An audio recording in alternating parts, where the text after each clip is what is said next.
Welcome to our last and final interview of National Distance Learning Week here at NNU. I have Dr. Jay Akkerman with me. Let him introduce himself here in a moment. But we've done this every day now for this past week, and wanted to thank you for tuning in. And wanted to end here on what I'm going to call probably one of our high notes. Again, with one of our professors here that has just a wellspring of knowledge and information when it comes to distance education, distance learning, and is always somebody that I enjoy talking to, especially about education, technology, and different things along that line. But I'm going to let him introduce himself.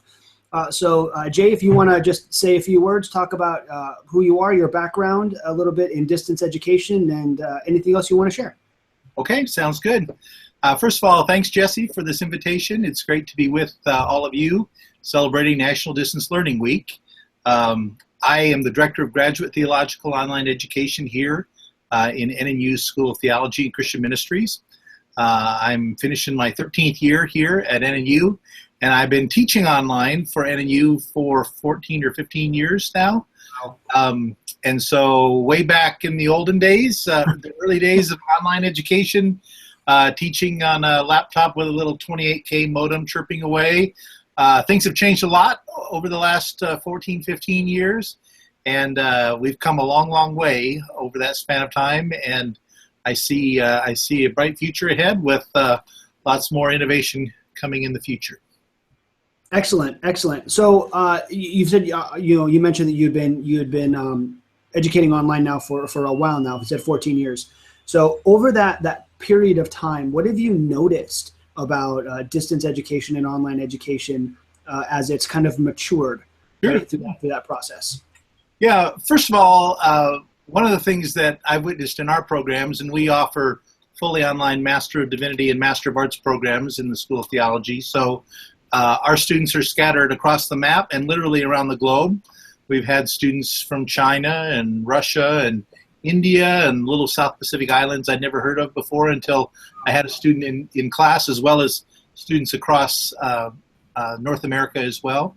About 10% of our students now are outside of North America in our programs, which is very exciting because we get to see not only theological distinctions, as we have students from a variety of traditions, but also cultural distinctions and even ecclesiological differences, church differences, about how, in our case, how ministry is done in lots of different places. Over that span of time, a couple things I'll say. First of all, I never cease to be amazed at how our online students develop community. Mm-hmm. I think it's still a common misnomer among those who look at online education is somehow to think that it's a disembodied education, it's an impersonal form of education. And certainly there are programs out there that are basically digital correspondence courses, but here at NNU, that's never been my experience, certainly not in our programs.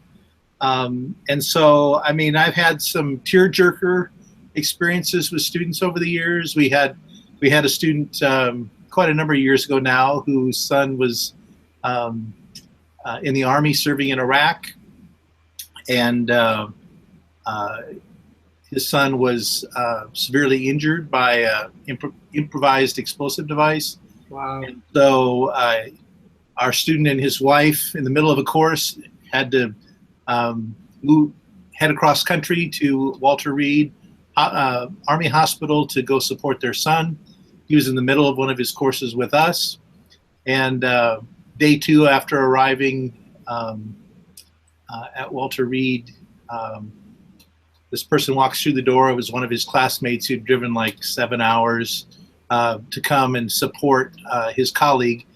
They'd been in the program together, progressing course by course, and the word got out to be praying for this man and his family and his son specifically, and to see that kind of support demonstrated is pretty profound. That's amazing.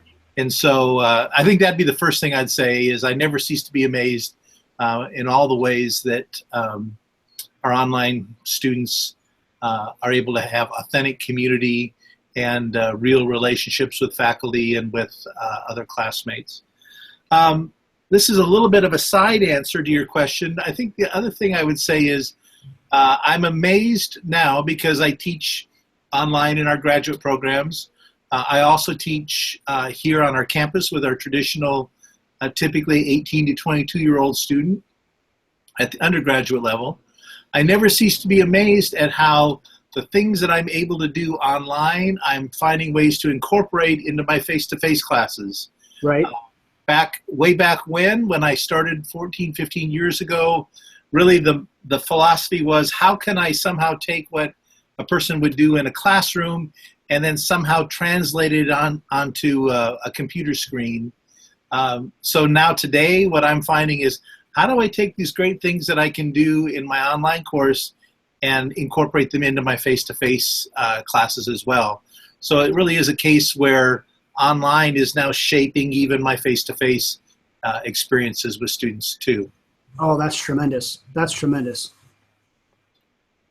Yeah, and I love the fact that you talk so passionately about the community, because I feel like that's one of the really wonderful tenets, right, of online education and distance education, is the fact that those relationships that you build, they're so critical, they're so crucial to that program. But not only that, it's one of those things where you might not have had that same that community, right? You might not have had that same relationship built with that student, or that student with another student that you had, in that online environment, or that distance environment. So that's so powerful.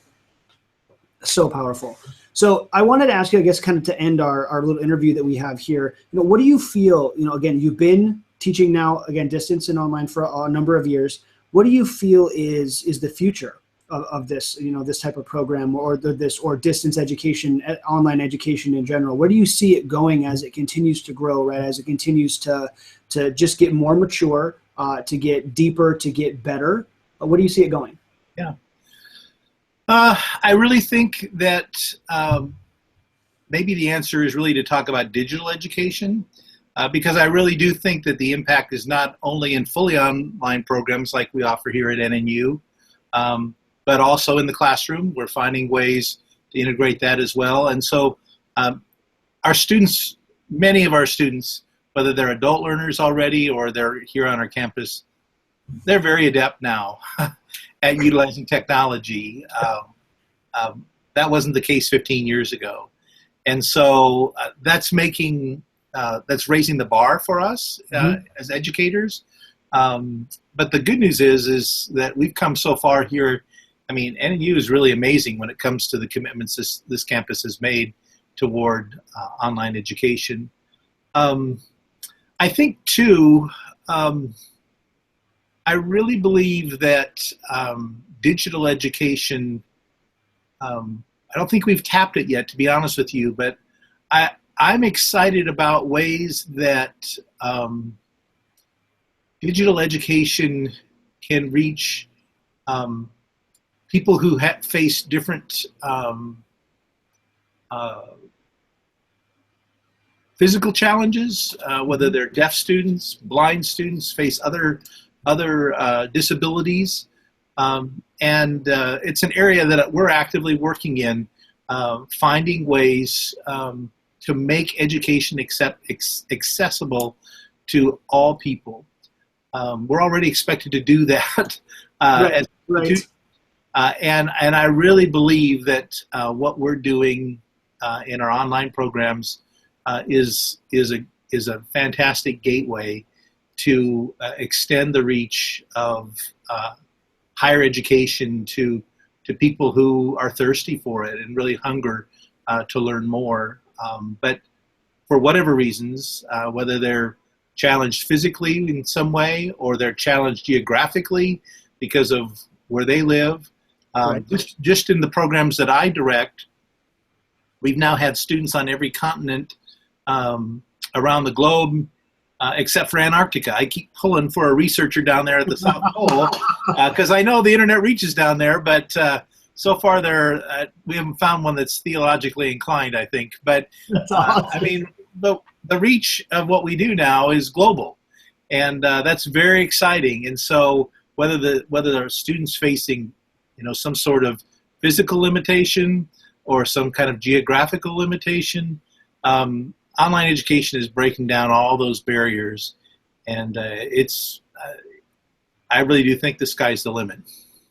I love it. And I completely agree with you. I wholeheartedly agree that it has the ability to get to places where nothing else can, right? Yep. And have the ability to connect you to students that you would never have the ability to connect to in your face-to-face environment for the most part, right? Yeah. It just and especially in a place like NNU where our mission is all about transformation, is all about helping men and women of all ages learn and grow, and to have faculty who are committed to nurturing our students it's very exciting.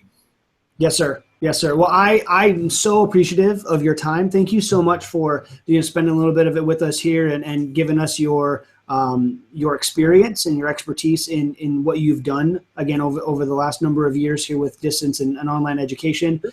I am just floored by, again, what you've done and how well that you have done it. And so I'm really excited about continuing to see what the future holds, right? And what's gonna continue to grow and continue to come out of all of this. Just one last thing, why don't you let everybody know where they might be able to contact you at, in case somebody has a question or they just want to sit down and pick your brain and dig a little deeper into that vast experience base that you have. Sure. My direct line here on campus is area code 208-467-8437.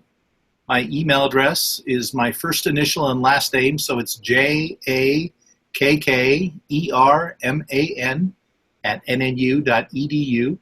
And you can find us online at nnu.edu/ministry. Excellent. Excellent. Thank you so much again for your time. I really appreciate it. Thank you guys for, again, watching all of these interviews throughout the week. We really appreciate it here as well. If you ever have any questions, we are available and more than happy to answer them for you. So thank you again, Dr. Akkerman. I appreciate your time. Thank you, everybody, for hanging out with us. Have a great weekend. Thanks, sir. Bye-bye.